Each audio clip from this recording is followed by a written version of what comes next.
নমস্কাৰ এই মুহূৰ্তৰ আন এক ডাঙৰ খবৰ 2000 কোটি টকা হজম কৰি জেলৰ আলহী হবলৈ গৈ আছে এইটো মহাঠক মহাপ্ৰবঞ্চক বিশাল ফুকন জেললৈ প্ৰেৰণ কৰা হৈছে বিশাল ফুকনক এটা জেলৰ ভাত খাব লাগিব বিশাল ফুকনে কিন্তু শুনি আচৰিত হ'ব আৰক্ষীয়ে 6টাকৈ দিন জেৰা চলালে বিশাল ফুকনক কিন্তু সুমি বৰা সন্দৰ্ভত হেনো তু এটা শব্দ উলিয়াব নোৱাৰিলে এটা কথাও উলিয়াব নোৱাৰিলে বিশাল ফুকনৰ মুখৰ পৰা আৰক্ষীয়ে শুনি নিশ্চয় আচৰিত হৈছে কিন্তু যি খবৰ আমি পাইছো এই খবৰ অনুসৰি সুমি বৰা সন্দৰ্ভত আৰক্ষীৰ জেৰাত এটা শব্দ হেনো কোৱা নাই বিশাল ফুকনে আনহাতে বৰ্তমান সময়লৈকে পলাতক হৈ আছে পলাই ফুৰিছে ঠক মহাপ্ৰবঞ্চক সুমি বৰা সহ স্বামী তাৰ্কিক বৰা এই মুহূৰ্তৰ এই ডাঙৰ খবৰ জনাইছে নিটক্সৰ দৰ্শকক ব্ৰেকিং নিউজ জনাইছো এই মুহূৰ্তত 2000 কোটি টকা হজম কৰি জেলৰ আলহী হল গৈ সুমি বৰাৰ পাতি লোৱা ভায়েক বিশাল ফুকন জেললৈ প্ৰেৰণ কৰা হৈছে মহাপ্ৰবঞ্চক ধুৰন্ধৰ বিশাল ফুকনক 3 দিনৰ আৰক্ষীৰ জিম্মাৰ অন্তত আজি আদালতত হাজিৰ কৰা হৈছিল বিশাল ফুকনক 4 সেপ্টেম্বৰত 3 দিনৰ আৰক্ষীৰ জিম্মালৈ প্ৰেৰণ কৰা হৈছিল বিশাল ফুকনক আৰক্ষীয়ে পুনৰ নিজৰ জিম্মাত নিবিচাৰিলে বিশাল ফুকনক আনহাতে যোৱা 6টা দিনে আৰক্ষীৰ জেৰাত সুমি বৰাৰ বিষয়ে একো কথাই নকলে হেনো বিশাল ফুকনে যি নেকি এটা ৰহস্যৰ আৱৰ্তত সোমাই পৰিছে সুমি বৰাক লৈ বিশাল ফুকনৰ মুখৰ পৰা এটা কথাও উলিয়াব নোৱাৰিলে আৰক্ষীয়ে ইপিনে বৰ্তমানে পলাতক হৈ আছে পাতি লোৱা বায়েক মহাঠক প্ৰবঞ্চক কোৰিওগ্ৰাফাৰ নৰ্তকী সুমি বৰা বৰ্তমানে পলাতক হৈ আছে সুমি বৰা সন্ধান এই মুহূৰ্তলৈকে অসম আৰক্ষীয়ে লাভ কৰা নাই ইপিনে বৰ্তমানে পলাতক হৈ আছে পাতি লোৱা বায়েক মহাঠক প্ৰবঞ্চক সুমি বৰা স্বামী তাৰ্কিক বৰা সহ পলাতক হৈ আছে সুমি বৰা আৰক্ষীয়ে ইতিমধ্যে নটিচ জাৰি কৰিছে কিন্তু বৰ্তমান সময়লৈকে কোনো ধৰণৰ সন্ধান লাভ কৰা হোৱা নাই সুমি বৰা আৰু তাৰ্কিক বৰাৰ সুমি বৰা তাৰ্কিক বৰাৰ সন্ধান লাভ কৰাৰ ক্ষেত্ৰত ব্যৰ্থ হৈছে অসম আৰক্ষী আৰক্ষীয়ে সুমি বৰাক আত্মসমৰ্পণ কৰিবলৈ দিছে যদিও এতিয়ালৈকে আত্মসমৰ্পণ কৰা নাই সুমি বৰাই আনহাতে সুমি বৰাৰ ককাইক আৰু বয়েকক ওয়ান্টেড ঘোষণা কৰিছে ডিব্ৰুগড় আৰক্ষীয়ে ইয়াৰ মাজতে ডিজিপি জিপি সিঙৰ ঘোষণা হাৰি যাব নোৱাৰে সুমি বৰা XYZ যিয়ে নহওক কিয় কোনো হাৰি যাব নোৱাৰে আইনগতভাৱে সুমি বৰাক এখন জাননী দিয়া হৈছে বুলি স্পষ্ট কৰিছে ডিজিপি জিপি সিঙে জাননীৰ পিছতো যদি নাহে তেন্তে উচিত ব্যৱস্থা লোৱা হ'ব এই কথা স্পষ্ট ৰূপত সংবাদ মাধ্যমৰ সন্মুখত ঘোষণা কৰিছে জিপি সিঙে XYZ যিয়ে হওক সকলো আইনৰ আওতাত আহিবই লাগিব শাস্তি পাবই স্পষ্ট ৰূপত এই কথা ঘোষণা কৰিছে আৰক্ষী সঞ্চালক প্ৰধান জিপি সিঙে এই মুহূৰ্তত বিশালৰ দৃশ্য আহি পৰিছে বিশালক এনে ধৰণে লৈ যোৱা হৈছে জেললৈ এয়া চাওক এয়া হৈছে সুমি বৰাৰ পাতি লোৱা মৰমৰ ভায়েক বিশাল ফুকন এইটো হৈছে বিশাল ফুকনক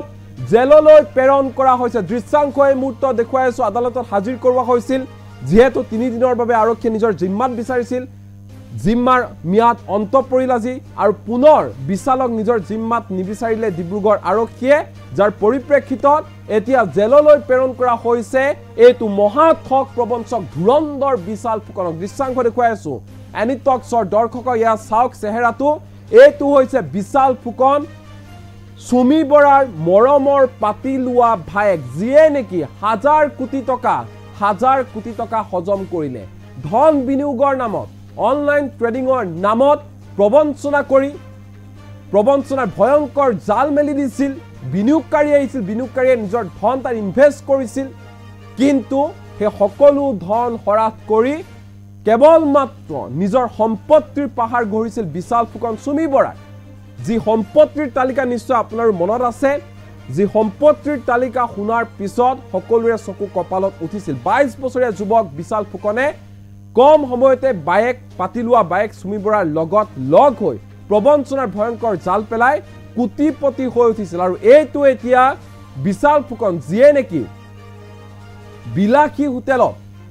বিলাসী হোটেলত ডিনাৰ কৰিছিল বিলাসী হোটেলত খাবলৈ গৈছিল লাইফষ্টাইল বেলেগ ধৰণৰ আছিল আৰু সেই বিশাল ফুকন যিজন বিশাল ফুকনে লাখ টকীয়া বিছনাত শুইছিল সেই বিশাল ফুকন এতিয়া জেলৰ আলহী হ'ব লগা হৈছে জেলত শুবগৈ লাগিব জেলৰ ভাত খাব লাগিব এনেকুৱা ধৰণৰ এই অৱস্থা হৈ পৰিছে এজন 22 বছৰীয়া কোটিপতি মহাঠক প্ৰবঞ্চক বিশাল ফুকন আমি ইতিমধ্যে কৈছো বিশাল ফুকনক জেললৈ প্ৰেৰণ কৰা হ'ল কিন্তু বৰ্তমান মুহূৰ্তলৈকে বৰ্তমান সময়লৈকে কোনো ধৰণৰ সন্ধান লাভ কৰা হোৱা নাই সুমি বৰা আৰু তাৰ্কিক বৰা সুমি বৰা ক'ত আছে তাৰ্কিক বৰা ক'ত আছে সেই সন্ধান উলিওৱাৰ ক্ষেত্ৰত চূড়ান্ত পৰ্যায়ত যেন ব্যৰ্থ হৈছে অসম আৰক্ষী কোনো ক্লুৱে লাভ কৰা নাই অসম আৰক্ষীৰ সঞ্চালক প্ৰধান জিপি সিঙৰ ফালৰ পৰা কোৱা হৈছে যে আমি জাননী এখন জাৰি কৰিছো হাজিৰ হ'বৰ বাবে আৰু আত্মসমৰ্পণ কৰিবৰ বাবে যদিহে সুমি বৰাই আত্মসমৰ্পণ নকৰে তেনেহলে ব্যৱস্থা হাতত লোৱা হ'ব এনে ধৰণৰ মন্তব্য কৰিছে জিপি সিঙে কিন্তু ক'ত গ'ল ক'ত হেৰাল সুমি বৰা আৰু তাৰ্কিক বৰা হেয়া কোনেও নাজানে কোনোবাই কৈছে মেঘালয়ত বিলাকী হোটেলত আছে গৈ তাত পলাই লুকাই আছে সুমি বৰা আৰু তাৰ্কিক বৰা কোনোবাই কৈছে গুৱাহাটীতে আছে কোনোবাই কৈছে নেপাল পলালে অৰ্থাৎ সুমি বৰা ক'ত গ'ল হেয়া কোনেও সন্ধান বৰ্তমান মুহূৰ্তলৈকে লাভ কৰা নাই একাংশই অভিযোগ কৰিছে যে কোনো হয়তো হাই প্ৰফাইল ব্যক্তিয়ে সুমি বৰা তাৰ্কিক বৰাক পলোৱাৰ ক্ষেত্ৰত সহায় কৰি আছে তেওঁলোকক ৰক্ষণাবেক্ষণ দিছে এনে ধৰণৰ অভিযোগ উত্থাপন হৈছে কিন্তু ক'ত হেৰাল সুমি বৰা হেয়া লাখ টকীয়া প্ৰশ্ন সুমি বৰা আৰু তাৰ্কিক বৰাক গ্ৰেপ্তাৰ কৰাৰ পিছতহে সমস্ত কাহিনী সকলো কাহিনী যি লুকাই আছে আৰৰ কাহিনী সকলো পোহৰলৈ আহিব এই যি বিশাল ফুকনৰ অৱস্থা সেই একে অৱস্থা হ'বলৈ গৈ আছে সুমি বৰা আৰু তাৰ্কিক বৰাৰ এইটো হৈছে বিশাল ফুকনক জেললৈ প্ৰেৰণ কৰিছে আদালতে আকৌ কৈছো যেতিয়া জেৰাত চলোৱা হৈছিল বিশাল ফুকনক জানিব পৰা মতে বিশাল ফুকনে সুমি বৰা সন্দৰ্ভত এটা কথাও হেনো কোৱা নাছিল বা মুখ খোলা নাছিল আৰক্ষীৰ সন্মুখত আৰক্ষীয়ে পুনৰ নিজৰ জিম্মাত নিবিচাৰিলে বিশাল ফুকনক যাৰ পৰিপ্ৰেক্ষিতত জেললৈ প্ৰেৰণ কৰা হৈছে এটো ফ্ৰড মহাপ্ৰবঞ্চক ধুৰন্ধৰ বিশাল ফুকনক এই মুহূৰ্তত আৰক্ষী সঞ্চালক প্ৰধান জিপি সিঙৰ মন্তব্য আমাৰ লগত আহি পৰিছে সুমি বৰা সন্দৰ্ভত সমগ্ৰ বিষয়ক লৈ কি কৈছে জিপি সিঙে মন দি শুনক আপোনালোকে মানে এই কথাটো কোৱাটো অলপ উচিত হোৱা নাই কাৰণ আইনগতভাৱে কি হ'ব কি নহ'ব আপোনালোকে অলৰেডি মানে কোনোবা এজনক দোষী ঘোষিত কৰিয়ে দিছে কিন্তু আইনগতভাৱে নোটিছ দিয়া হৈছে নোটিছৰ পিছত যদি তেওঁ নাহে তেতিয়া আইনগত ব্যৱস্থা হ'ব তেওঁৰ এগেইনষ্ট যদি এভিডেন্স ওলায় তেতিয়া একশ্যন লোৱা হ'ব মই এটা কথা আপোনালোকক সকলোক ক'ব খুজিছোঁ এটা ইম্পৰ্টেণ্ট কথা হ'ল যে নতুন যেটো আইন আছে ভাৰতীয় নাগৰিক সুৰক্ষা সংহিতা তাত ক্লিয়াৰলি লিখা আছে যে কোনোবা এবস্কন্ড কৰিলেও তেওঁৰ এগেইনষ্ট চাৰ্জশ্বিট হ'ব পাৰে তেওঁৰ এগেইনষ্ট কেছৰ ট্ৰায়েল হ'ব পাৰে তেওঁ কনভিক্ট কৰিব পৰা যায় আগত যেটো বাধা আছিলে যে এবস্কন্ডিং থাকিলে কোনোবা কাৰোবাক আপুনি কনভিক্ট কৰিব নোৱাৰে ট্ৰায়েল কৰিব নোৱাৰে এইখিনি বাধাটো আঁতৰাই দিয়া হৈছে এইটো হ'ল 1 নম্বৰ 2 নম্বৰ মই পাৰ্চনেলি ভাবোঁ যে কিছু সময়ৰ কথা অন্ততঃ এক্স হওক ৱাই হওক জেড হওক তেওঁলোকে আইনৰ লগত আহি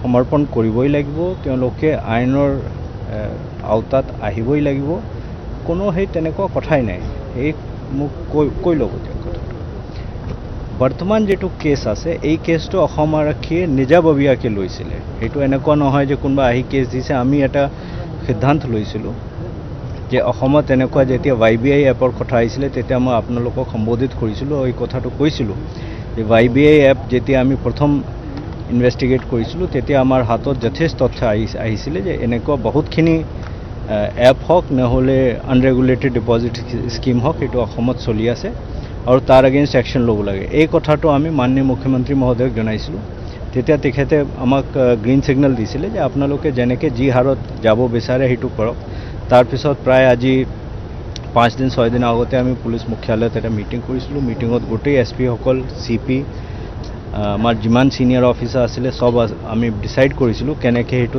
আগবাঢ়িম এই ইনভেষ্টিগেশ্যনটো কমপ্লিটলি মই 100% কৈছোঁ 100% টেকনিক্যাল ইনভেষ্টিগেশ্যন পইচা দিয়া মানুহ কাৰ একাউণ্টত দিছে কেনেকৈ দিছে এই একাউণ্টৰ পৰা পইচাৰ কি হৈছে সেই কোনোবা ওৰাল সাবমিশন নে ওৰাল স্টেটমেন্টেৰ উপৰ ডিপেন্ড নকৰে যাৰ যি ওলাব তাৰ ওপৰত তেনেকৈ একশ্যন লোৱা হ'ব XYZ দুইজন মানুহ তিনিজন মানুহৰ কাৰণে সেই ইনভেষ্টিগেশ্যন ৰৈ নাথাকে, তেওঁলোকৰ ওপৰত নিশ্চয় একশ্যন হ'ব।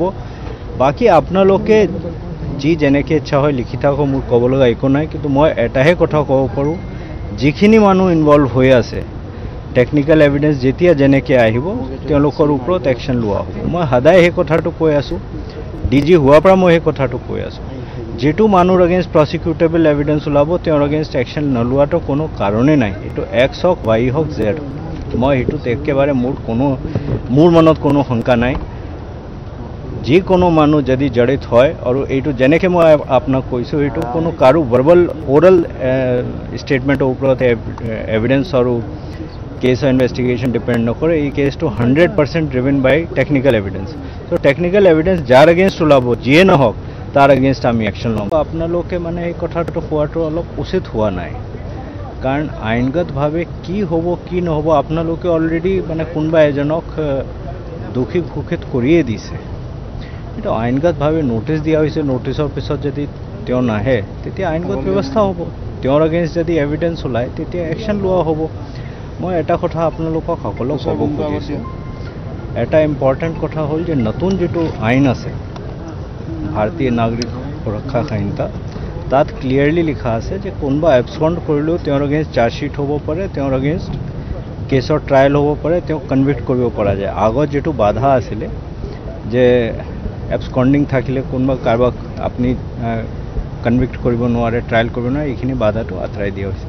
এইটো হ'ল 1 নম্বৰ। 2 নম্বৰ, মই পাৰ্চনেলি ভাবোঁ যে কিছু সময়ৰ কথা, অন্ততঃ X হওক Y হওক Z হওক, তেওঁলোকে আইনৰ লগত আহি সমৰ্পণ কৰিবই লাগিব, তেওঁলোকে আইনৰ আওতাত আহিবই লাগিব। কোনো সেই তেনেকুৱা কথাই নাই। এই মোক কৈ ল'ব দিয়ক কথাটো।